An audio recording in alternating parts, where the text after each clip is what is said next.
The air was filled with the desperate cries of people calling for help. Chaos spread as someone shouted about a demonic beast attacking. Panic set in, and most people ran for their lives. But amidst the fear, a lone figure stood out, Yaking, breathless and weary. Yaking was an abyss scavenger, stuck at level 0. Unlike the job changers who fought monsters and gained power, Yaking couldn't even scratch a demonic beast. All he could do was scavenge the battlefield for leftover scraps, discarded loot, broken gear, anything of value. That was his survival. His system confirmed it. Yaking had failed to inflict any damage on the spirit wolf. As a level 0, society saw him as dead weight, useless, forgettable. Some even mocked him, calling him garbage. Now he was facing a white wolf, and his only defense, a crude wooden shield, had just splintered into pieces.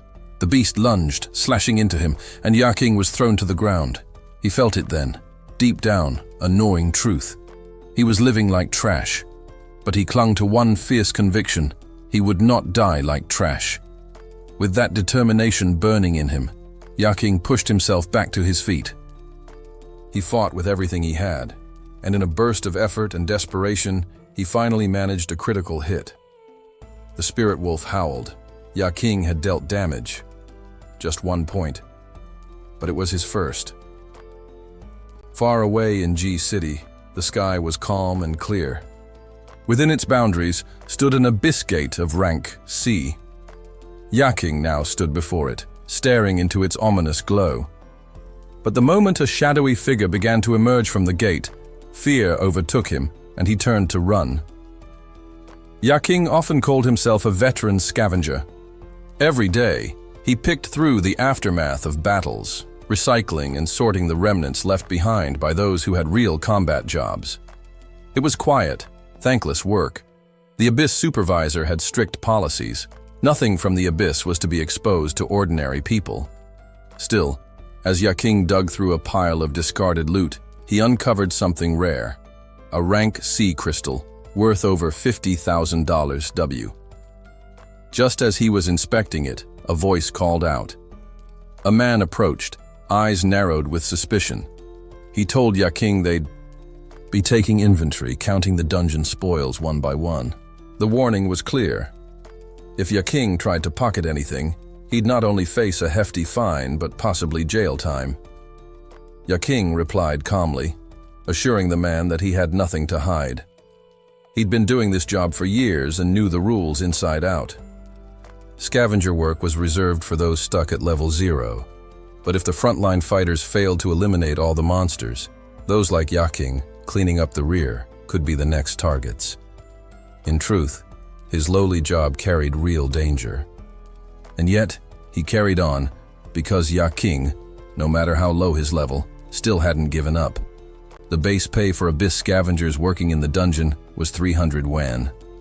On top of that, they received a commission, 1/1000th of the value of the garbage they managed to collect.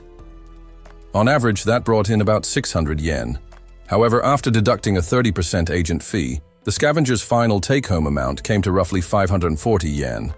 At this point, Yaking still had a staggering debt of 670,000 yen looming over him. Yaking, determined to claw his way out of debt, resolved to work even harder.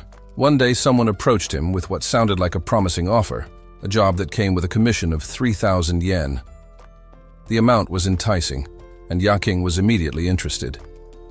The man, wearing a yellow shirt and hat, invited Yaking to join the group, knowing full well that Yaking often vented about his financial struggles. Yaking's eyes lit up with enthusiasm, and he eagerly agreed to come along. Before long, he and a group of other ravine scavengers boarded a bus headed for a new destination. While on the bus, the scavengers began chatting about Shenfang City's central market. It was said to be a near-perfect replica of the ravine they normally worked in, and had been widely reported on in the news. Officially classified as an A-rank zone, it was infamous for its danger. The steep entry fees made sense.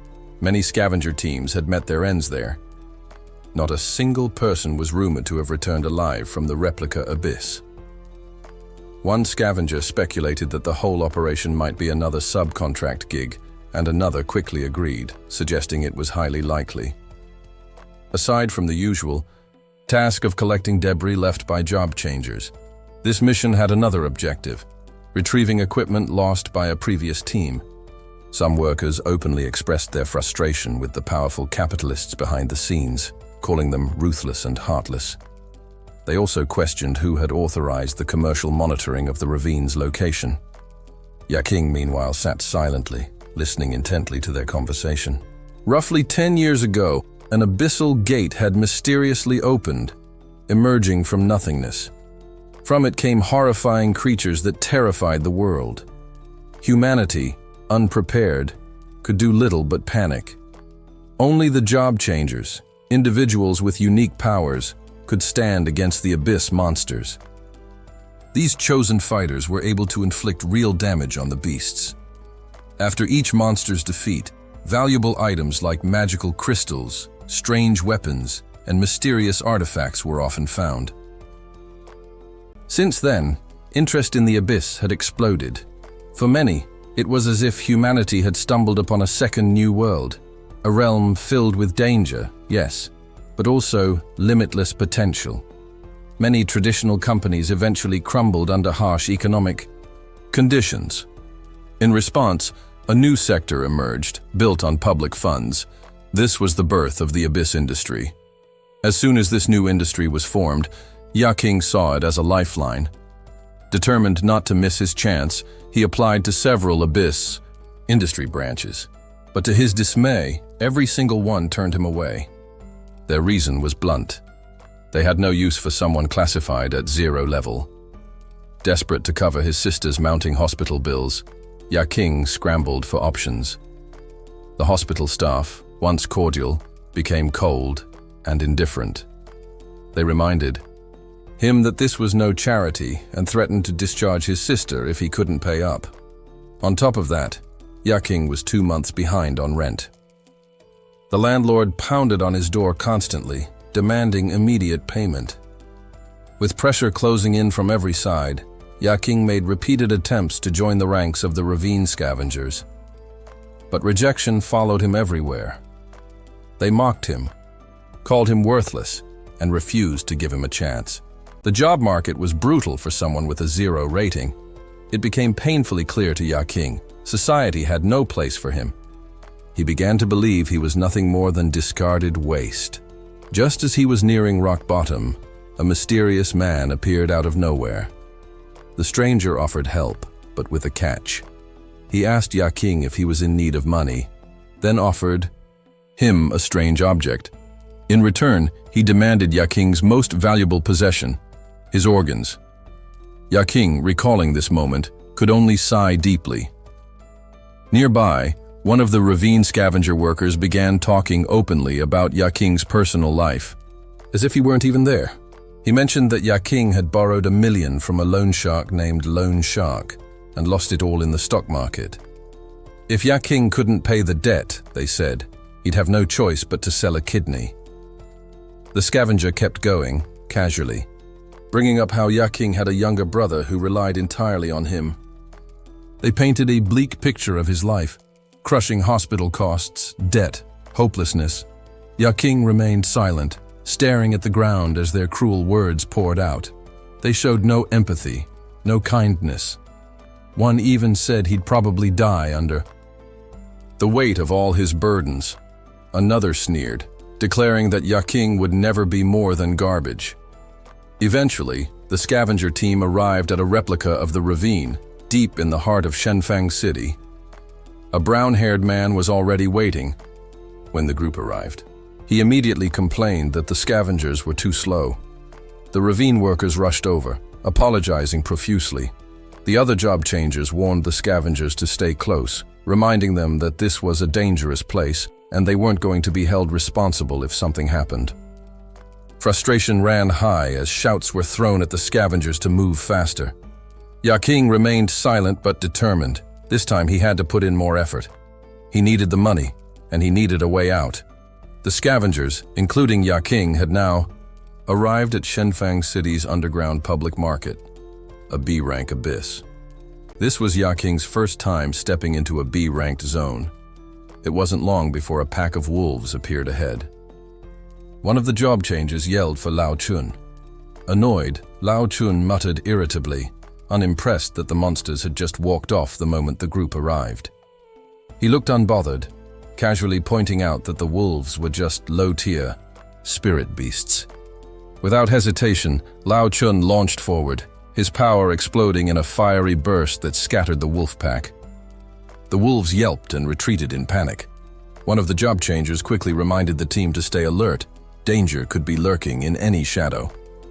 A bespectacled man inquired about their current objective. Someone mentioned they were heading to the 5th floor.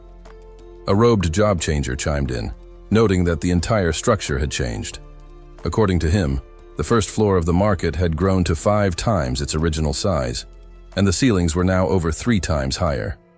The man with glasses nodded and explained that this phenomenon was known as abyssalization, a distortion mimicking real-world places. However, something bothered him. There were no signs of the last group sent in. No bodies, no remnants. The man with glasses ordered the ravine scavengers to search for corpses.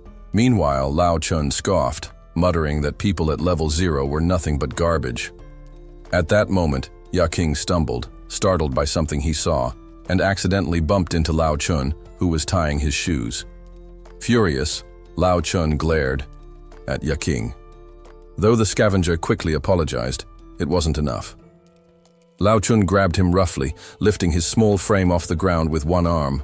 He snarled, saying that Yaking disgusted him and that he had nearly mistaken him for a monster. Other job changers intervened, warning Lao Chun to cool it. They were all on the same mission after all, but Lao Chun didn't stop. Yaking struggled to breathe as the man's grip tightened around his neck. Without warning, Lao Chun hurled him to the floor, sneering as he called him trash and told him to stay out of his way. Yaking was humiliated. He wanted to fight back, but all he could do was mumble under his breath. Lao Chun was an arrogant bastard who looked down on everyone. His tirade continued. He ranted about how the ravine scavengers weren't a real team, how they didn't belong. Yaking sat in silence, head lowered, absorbing every insult. To the others, Yaking was a burden, worthless and disposable. That's what being level 0 meant. But none of them knew the truth about ravine scavengers. They had an experience rating of 99 out of 100. And now, quietly and without fanfare, Yaking had just reached level 1.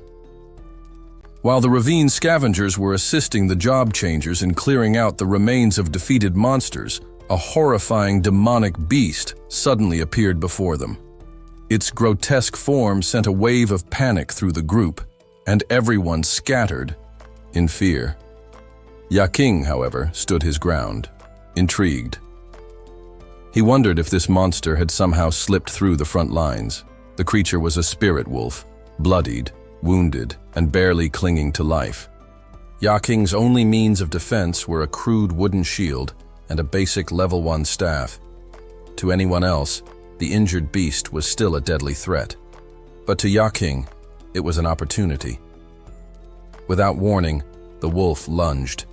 Yaking managed to dodge its feral attack, barely avoiding its snapping jaws. He braced himself and struck back, hoping to land a decisive blow, but his attack bounced harmlessly off the beast's hide. From a safe distance, the ravine scavengers jeered at him, calling him a fool. "Only job changers can harm demonic beasts, you idiot," someone shouted. Yaking heard them, but he wasn't surprised. Of course he knew that. His status panel displayed pitiful numbers, 1 point each in strength, agility, intelligence, willpower, constitution, and luck. He wasn't strong enough to defeat even the weakest of monsters. No one understood that better than he did. But he wasn't going to give up. Not here. Not like this. Somewhere else, Lao Chun was chuckling quietly. "Those level 0 wannabes get paralyzed with fear the moment they see a dying monster," he said with amusement. A few job changers nearby nodded in agreement. "We could make a fortune with just a few kills," one of them said. But another chimed in, more cynical. "If the abyss scavengers ever ran into a real demonic beast, they'd be wiped out. They're completely useless."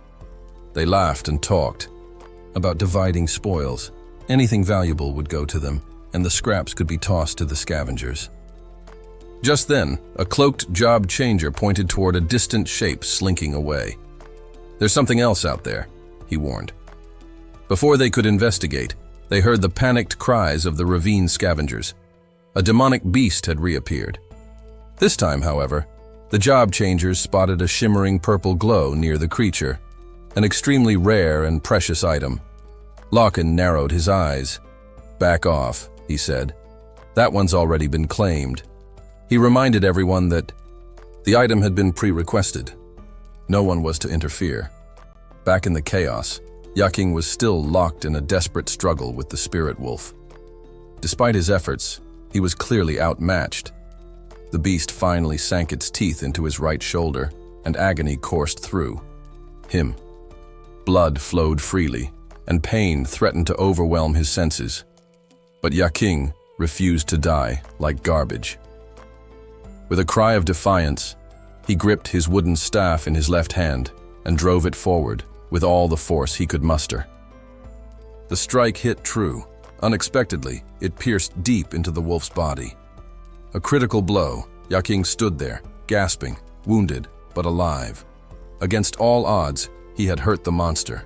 The system panel notified Yaking that he'd successfully inflicted a single point of damage. Gasping for breath after his struggle against the spirit wolf, Yaking let out a triumphant yell that echoed through the woods.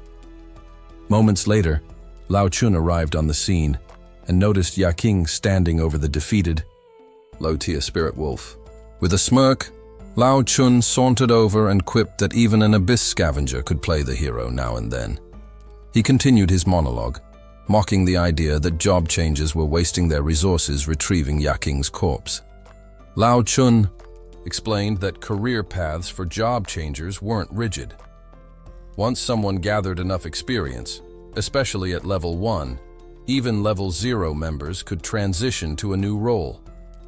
Hidden jobs were more accessible to those with that kind of progress. But the real challenge, he pointed out, was in leveling up in the first place. For someone stuck at level 0, unable to deal even minimal damage to monsters, the path upward might as well lead straight to the heavens, impossibly far.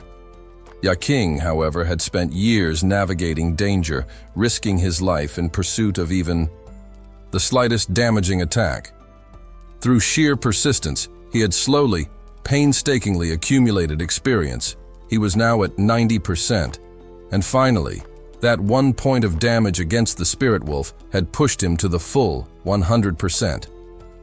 That tiny breakthrough had earned him 1 full experience point.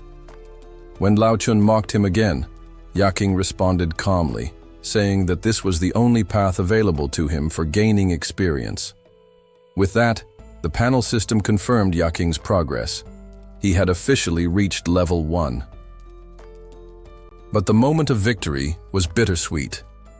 Shock hit Yaking hard. He had leveled up, yes, but only as a scavenger, and apparently, level 1 was the cap for that class. Lao Chun exploded into laughter, openly deriding Yaking for reaching what he saw as a dead end. A scavenger, huh? Even after all that effort, he sneered.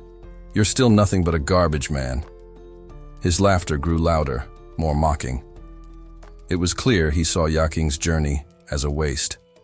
Yaking stood silently, fists clenched, emotions bubbling beneath the surface.